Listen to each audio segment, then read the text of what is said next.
Hello vinyl community, I'm back to do a recent vinyl finds. I know, it's been a while, but to be honest I haven't bought that much. I've still listened to records, but I haven't bought that much. Enjoying my collection a little bit. I've been busy, and I have a little bit of an announcement to make. Looks like this. Me and my girlfriend are having a baby this August. Really cool. I'm super excited, and that's been on my mind for the last couple of months since we found out. So yeah, a new chapter and a new member to the vinyl community maybe. We'll see. They said that they couldn't see the gender, but they think it is a little baby girl. So I guess we'll find out in August. That's the first news. The second news is we both, me and my girl, with a bunch of other friends, have started to play golf. And if you know golf, it's really time consuming. So that's also one of the things I've done lately, and haven't been out crate digging. I've been out golfing instead.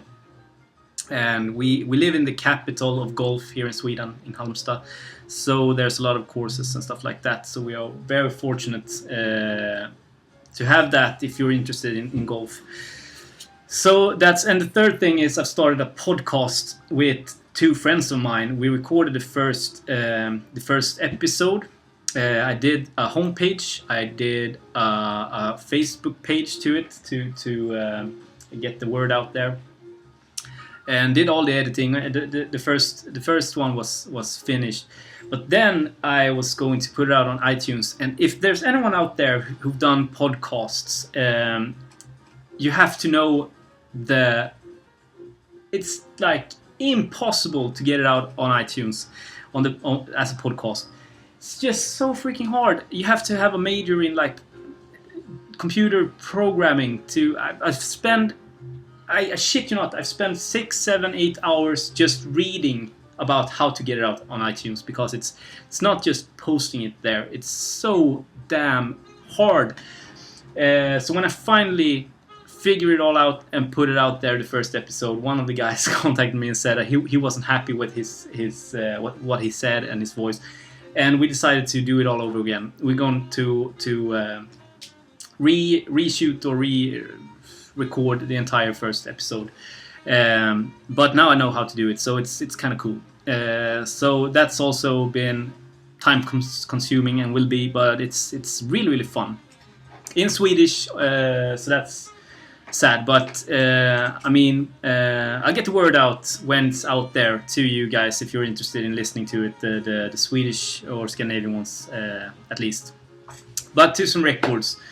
I got a copy of Badfinger's self-titled record from 1974 for like $4 or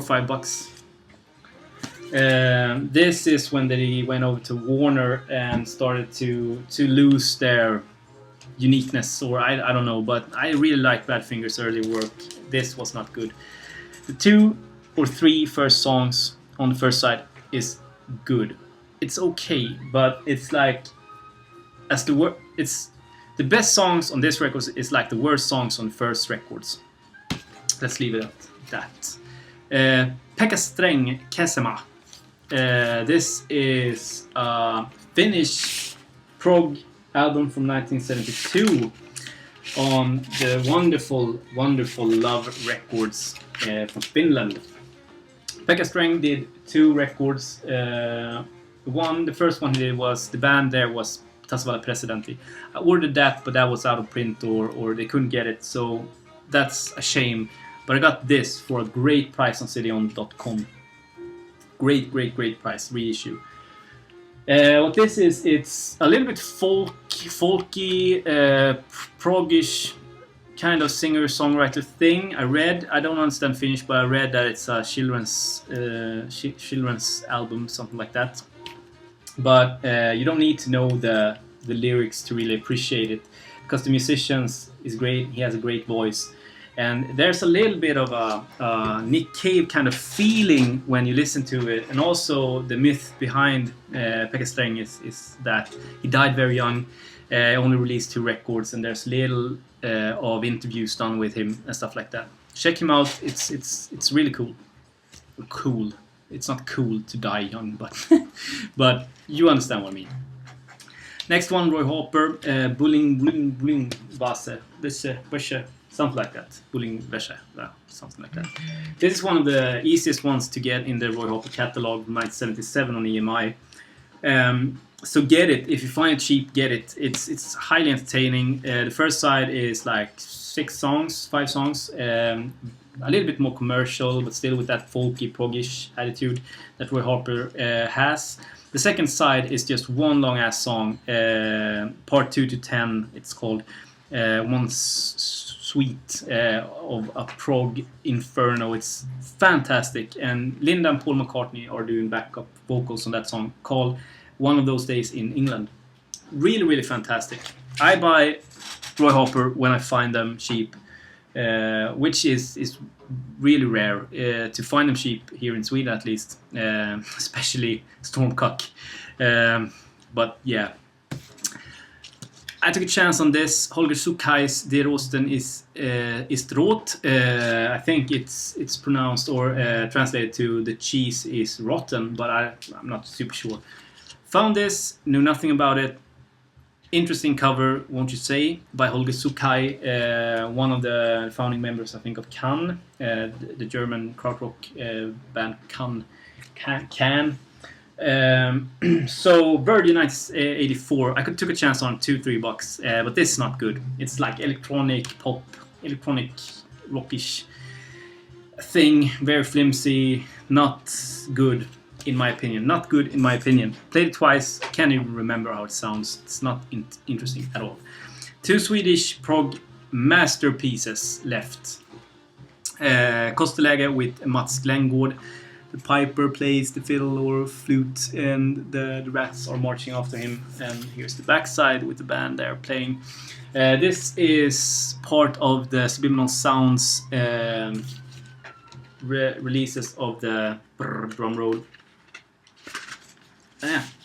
Gump catalog, and up to now they have released Kattvals with Kvartetten som sprängde and the Jola Rota with Skogsberg up to now, limited to 600 copies. This is a prog folk psych masterpiece, just like the other Gump released this far. Shit, it's so great. Check it out if you like Swedish psychedelic prog and jazz rock. Check it out. The original one is just insanely priced, $300-500 because it was so limited when it came out. And this is really affordable for like $25, something like that. They do it all right. Subliminal Sounds also released Dungen and a couple of other artists. And I can't wait to see what the next Gump release from Subliminal Sounds are going to be. I'm really looking forward to it. So yeah, and the grail of the records that I got this last month or something like that. Yeah, I'll just show it. It's Råg i ryggen from 1972. 1972? 1975, Råg i ryggen. This is a heavy prog record from these guys on the backside. They only did one record, but it's heavy. It's heavy like November. The band November is heavy with Swedish lyrics or singing on some songs. But then they just loosen up and they do this kind of Kebnekaise and Fläsket brinner instrumental prog pieces that is just killer good. And then they go to the more heavier side again, so a good mixture between the two, where I prefer the more instrumental, proggier side of the record. But yeah, this is kind of rare. It's very pricey when it goes online, and it goes for maybe $150-200. Maybe a little bit less in this condition with the ring wear. The guy on the fair said that it's VG Plus, but there's one track on one side that has 2 clicks in it. And because of that, I got it for $30. And that's the price I think I should pay or could pay for that record. One that I didn't think I'll ever own, because I mean, there's better music to put that kind of money that it's worth into, but for that price, you know, I couldn't resist it. So I'm really happy to have this in my Swedish prog catalog or collection now. Råg i ryggen. So that leaves us with the last record for today, and this is highly recommended. If you like Scandinavian or Swedish, more modern jazz, don't fucking hesitate. Låt det vara with Jonas Kullhammar Quartet, ja. Låt det vara, Let It Be, Questions, and you have the gatefold there. And what this is this is the swan song of Jonas Kullhammar Quartet. He announced that this will be the last record that they put out. And Jonas Kullhammar is a saxophonist, and very he has a lot of jobs out there. So he's very active. He's on every other modern Swedish jazz record that I have, I think. But this is the swan song, the last one that they will release, and they went out with a bang. Especially the last song, Let It Be or Låt det vara, is just insane. With Goran Kaifers, Per Kuskträsk Johansson, Janne Kullhammar on drums, his father. They never played on record before. And I think, yeah, that's it. Susanne Santos Silva. I think that's it. And he also thanks Palle Danielsson on this one. Thank you, Palle Danielsson. Highly recommended if you like this sort of modern Swedish jazz. And I won't bore you with my explanations of what this is, because I don't know really. Free jazz, Swedish free jazz, I don't think so. I don't know. Yeah, someone maybe can comment on that.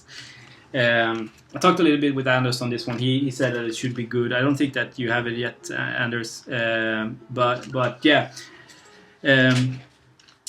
Fred and Chris 17 Basket and Chris Cole, everyone, just this is your music. Check this out. If you like this, you will like this. You will like this. It's right up your alley. Really, really good. 13 minutes, that's it from me. I have some stuff to show you, but I'm keeping that to another recent Vinyl Finds video. Hope you have a great day, everybody. Keep the record spinning, as Mark used to say. Bye.